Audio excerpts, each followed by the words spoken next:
পশ্চিমবঙ্গে এসআইআর প্রক্রিয়ায় নিযুক্ত বিচারকদের উপর হামলা ও ঘেরাওয়ের ঘটনায় ক্ষোভে ফেটে পড়ল সুপ্রিম কোর্ট। শীর্ষ আদালত প্রশ্ন তুলল, সবকিছুতেই রাজনীতির রং কেন? গভীর অসুস্থতার লক্ষণ। মালদহ কাণ্ড নিয়ে তুলোধনা সুপ্রিম কোর্টের। মালদার কালিয়াচকের ঘটনায় রীতিমতো বিস্মিত দেশের শীর্ষ আদালত। শীর্ষ আদালতের বিচারপতিদের পর্যবেক্ষণ পশ্চিমবঙ্গের মতো এতটা রাজনৈতিকভাবে মেরুকরণ আগে কখনো দেখেনি। সুপ্রিম কোর্টের এও পর্যবেক্ষণ, বাংলায় এমন এক পরিস্থিতি তৈরি হয়েছে যেখানে প্রায় সবকিছুই রাজনৈতিক ভাষায় ব্যাখ্যা করা হচ্ছে। এমনকি আদালতের নির্দেশ পালন নিয়েও রাজনীতির ছাপ স্পষ্ট। বৃহস্পতিবার প্রধান বিচারপতি সূর্যকান্ত, বিচারপতি জয়মাল্য বাগচি, বিচারপতি বিপুল পাঞ্চলির বেঞ্চ মালদার কালিয়াচকের ঘটনায় শতপ্রণোদিত মামলা রুজু করে শুনানি শুরু করে। কলকাতা হাইকোর্টের প্রধান বিচারপতির পাঠানো চিঠির ভিত্তিতেই সুপ্রিম কোর্ট বিষয়টি হাতে নেয়। এই চিঠিতে জানানো হয়, মালদহের একটি গ্রামে এসআইআর সংক্রান্ত দায়িত্ব পালনের সময় 7 জন বিচারক, যাদের মধ্যে 3 জন মহিলা, তারা গ্রামবাসীদের ঘেরাওয়ের মুখে পড়েন এবং বিকেল 3:30 থেকে রাত 12টা পর্যন্ত কার্যত আটক থাকেন।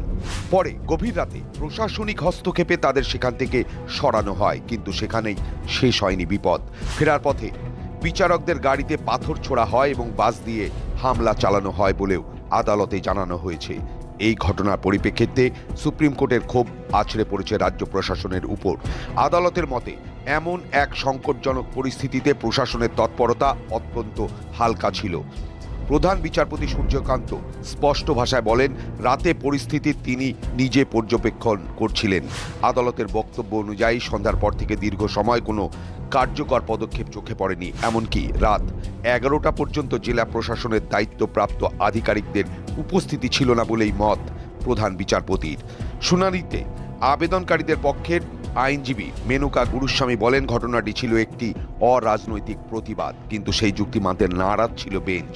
প্রধান বিচারপতির প্রশ্ন, যদি প্রতিবাদ সত্যি অরাজনৈতিক হয় তবে রাজনৈতিক নেতারা সেখানে কি করছিলেন? কেন তারা এগিয়ে এসে পরিস্থিতি সামাল দিলেন না?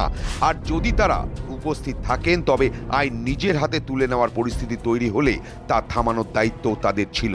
তার বক্তব্যে স্পষ্ট, আদালত এই ঘটনাকে নিছক স্থানীয় উত্তেজনা বলে দেখতে রাজি নয়, বরং বিচারকদের মতে নিরপেক্ষ দায়িত্বপ্রাপ্ত ব্যক্তিরাও যখন হামলার শিকার হন তখন তা আরও গভীর অসুস্থতার লক্ষণ।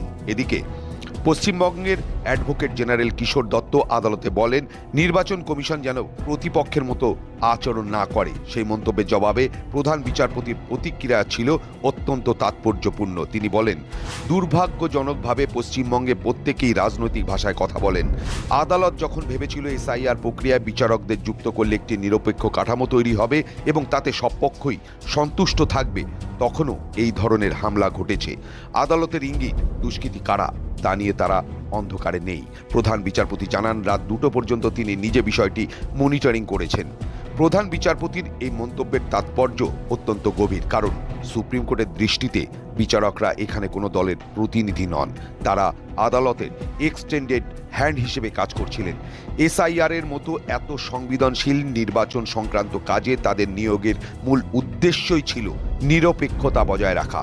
অথচ সে বিচারকরাই যখন ঘেরাও হলো, আটকে থাকেন এবং মুক্তির পর হামলার মুখে পড়েন, তখন আদালত সেটিকে শুধু আইন শৃঙ্খলার বিচ্ছিন্ন ব্যর্থতা হিসেবে দেখছে না, বরং বিচার ব্যবস্থার প্রতি সরাসরি চ্যালেঞ্জ হিসেবেই বিবেচনা করছে। শুনানিতে আদালত শুধু ক্ষোভ প্রকাশ করেই বসে থাকেনি, বিচারকদের নিরাপত্তা নিশ্চিত করতে নির্বাচন কমিশনকে কেন্দ্রীয় বাহিনী চাওয়ার নির্দেশ দিয়েছেন। একই সঙ্গে রাজ্যের একাধিক শীর্ষ আধিকারিক, মুখ্য সচিব, স্বরাষ্ট্র সচিব, ডিজিপি, এসএসপি এবং জেলা শাসকের ভূমিকা নিয়েও বেঞ্চ কড়া অসন্তোষ প্রকাশ করে। শীর্ষ আদালতের বক্তব্য, এই ধরনের ঘটনায় প্রশাসনের নিষ্ক্রিয়তা বা দেরি মোটেই গ্রহণযোগ্য নয়। পুরো ঘটনার মধ্যে আরও একটি দিক গুরুত্বপূর্ণ। প্রধান বিচারপতি আগে মন্তব্য করেছিলেন, অন্যান্য রাজ্যে এসআইআর প্রক্রিয়া নির্বিঘ্নে এগোলেও পশ্চিমবঙ্গে সমস্যা প্রকট। সেই পর্যবেক্ষণের ধারাবাহিকতায় শীর্ষ আদালতে বৃহস্পতিবারের মন্তব্য আরও কড়া সুরে শোনা যায়। অর্থাৎ সুপ্রিম কোর্টের চোখে এটি আর শুধু একটি দিনের ঘটনা নয়, বরং বৃহত্তর রাজনৈতিক এবং প্রশাসনিক সংস্কৃতির প্রতিফলন। সব মিলিয়ে মালদহের এই ঘটনাকে কেন্দ্র করে এখন কয়েকটি প্রশ্ন সামনে চলে এসেছে। প্রথমত, এসআইআর এর মতো প্রশাসনিক এবং বিচার ব্যবস্থায় কাজকে ঘিরে এমন শত্রু ভাবাপন্ন পরিবেশ কেন তৈরি হলো? দ্বিতীয়ত, বিচারকদের নিরাপত্তা নিয়ে আগে থেকে পর্যাপ্ত প্রস্তুতি ছিল কি? তৃতীয়ত, রাজ্যের প্রশাসন কি শুরুতেই আরও দ্রুত নড়ে চড়ে বসলে এত বড় সংকট এড়ানো যেত? সুপ্রিম কোর্টের পর্যবেক্ষণ থেকেই স্পষ্ট এই প্রশ্নগুলির উত্তর তারা খুঁজতে চাইছে। সব মিলিয়ে বঙ্গের এসআইআর প্রক্রিয়াকে ঘিরে মালদহের ঘটনা সুপ্রিম কোর্টের কাছে নিছক একটি আইন শৃঙ্খলার সমস্যা নয়, এটি বিচার ব্যবস্থা, নির্বাচন প্রক্রিয়া এবং প্রশাসন নিরপেক্ষতার উপর একযোগে আঘাত হানা। আর সেই কারণেই আদালতের ভাষাও ছিল অস্বাভাবিক রকমের কড়া। সব মিলিয়ে সুপ্রিম কোর্টের মন্তব্য, পর্যবেক্ষণ নিঃসন্দেহে শুধু তাৎক্ষণিক প্রতিক্রিয়া নয়, বরং বাংলা সামগ্রিক রাজনৈতিক পরিবেশ নিয়েও এক তীব্র সতর্কবার্তা। ব্যুরো রিপোর্ট, সময়, কলকাতা।